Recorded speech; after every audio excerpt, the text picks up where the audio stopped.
one second. Then I went to figure skate carnival after one song about that. If we can get them to. Yeah, Well, They're going to break the record. good afternoon, everybody. Okay, we're going to have to quit talking about hockey for just a little while here while we get started. I'm Fred Bradshaw, the chair of the Crown Central Committee, and I want to introduce the members. Substituting for Stephen Bonk, we have Gary Greywall. Also along with us today, we have Ken Shuttledayoff, and substituting for Greg Lawrence, we have Terry Dennis. Substituting for Tim McLeod, we have Terry Jensen, and substituting for Doug Steele, we have Hugh Norleen. Also, we have Nathaniel Teed, who is the deputy chair here, and we also have, along with him, Trent Witherspoon. Before we begin, I'd like to table the following documents. CCA 25-29, SaskTel, responses to questions raised at the December 20th, 2022 meeting. CCA 26-29, Law Clerk and Parliamentary Council 2021 bylaws filed. CCA 27-29, Law Clerk and Parliamentary Council 2022 bylaws filed. CCA 28-29, Law Clerk and Parliamentary Council 2021 regulations filed. CCA 29-29, Law Clerk and Parliamentary Council 2022 regulations filed. We will now do the consideration of Bill 97. And today we will be considering 4 bills, one with the Ministry of Sask Builds and Procurement, one with SaskTel, and 2 with SGI. We'll begin with Bill number 97, the Architects Amendment Act, 2022, Clause 1, short title.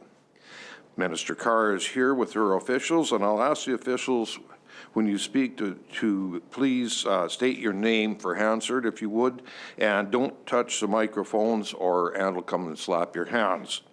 The Hansard operator will turn on your microphone when you begin speaking to the committee.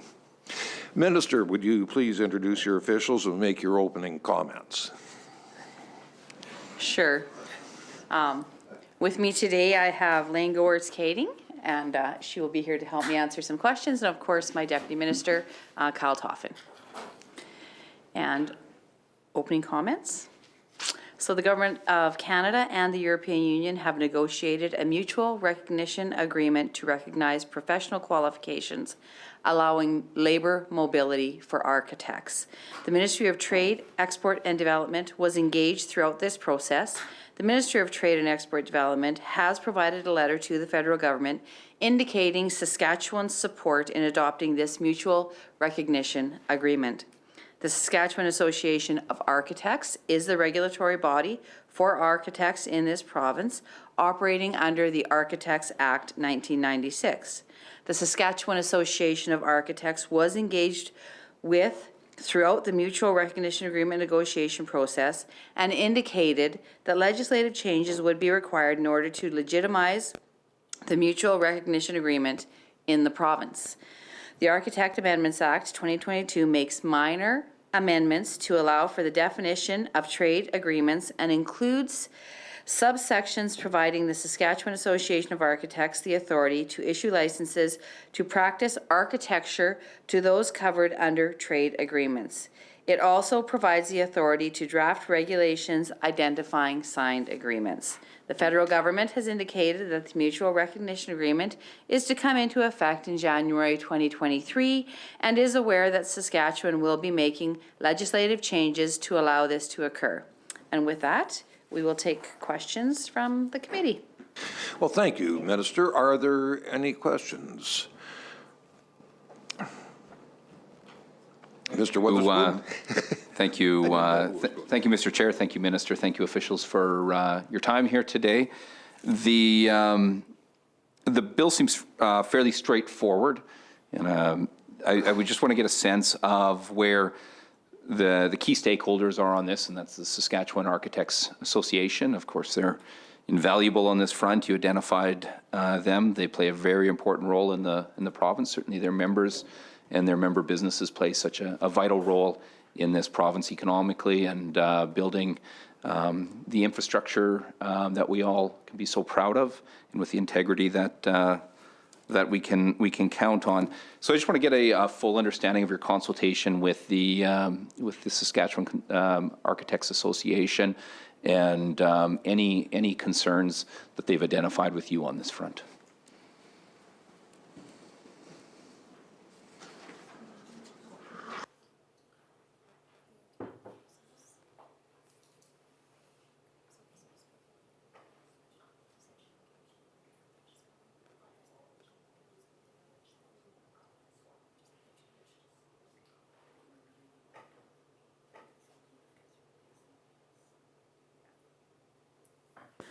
So I guess just to your question, the Saskatchewan Association of Architects really is the only group that we actually consulted with, because it isn't a broad spanning group of stakeholders. They are the stakeholders. And before we spoke to them, they were actually dealing with the relation committees of regulator organization of architects. And so they had negotiations and discussions with them, which brought them to this point to come to us and say, we would like to see these changes within legislation. And of course, the change truly is to recognize their professional qualifications and allow labor mobility for architects.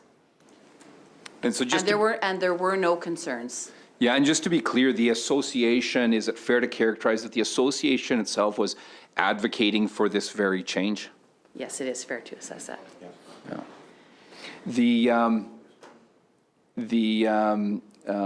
Just the importance of being engaged with stakeholders and listening to these members is critically important.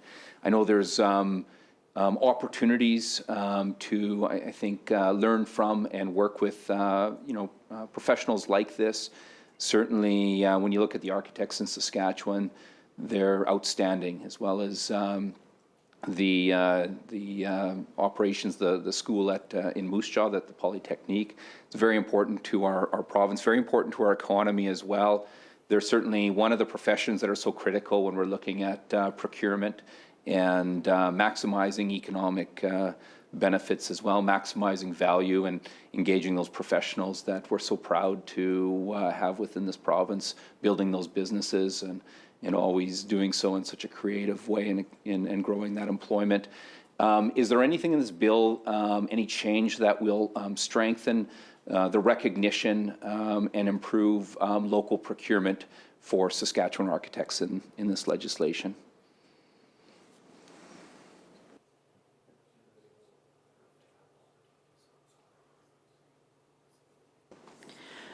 So I guess as far as Saskatchewan procurement, there's nothing specifically in this bill, but what this bill will allow them to do, because of the mobility aspect of it, is actually give them the opportunity to not just work in Saskatchewan, but be able to qualify to work in other provinces if they have an opportunity to get jobs there.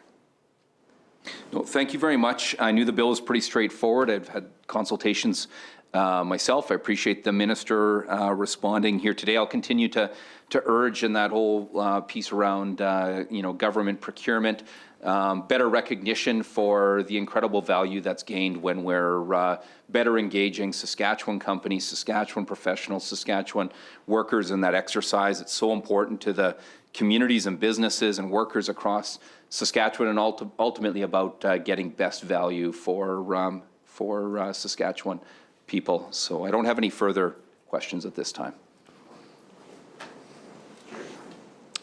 Mr. T, do you have any questions? Okay.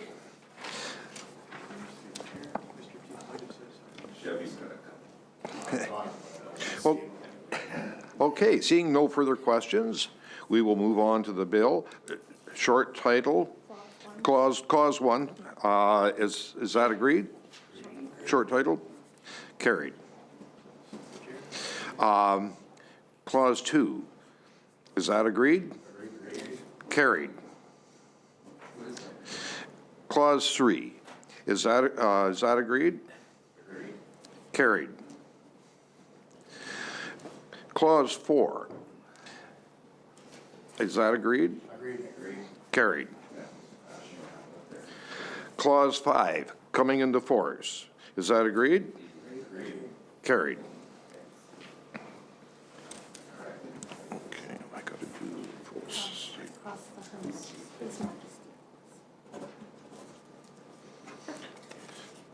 No, that's it. That's it? Don't have to carry on. Okay. His Majesty, right? Yeah. His Majesty, by and with the advice and consent of the Legislative Assembly of Saskatchewan, enacts as followed: the Architects Amendment Act 2022. I would ask a member to move that we report Bill number 97, the Architects Amendment Act 2022, without amendment. Mr. Shuttledayoff is so moved. Is that agreed? Carried. And we will have a brief recess to change out officials.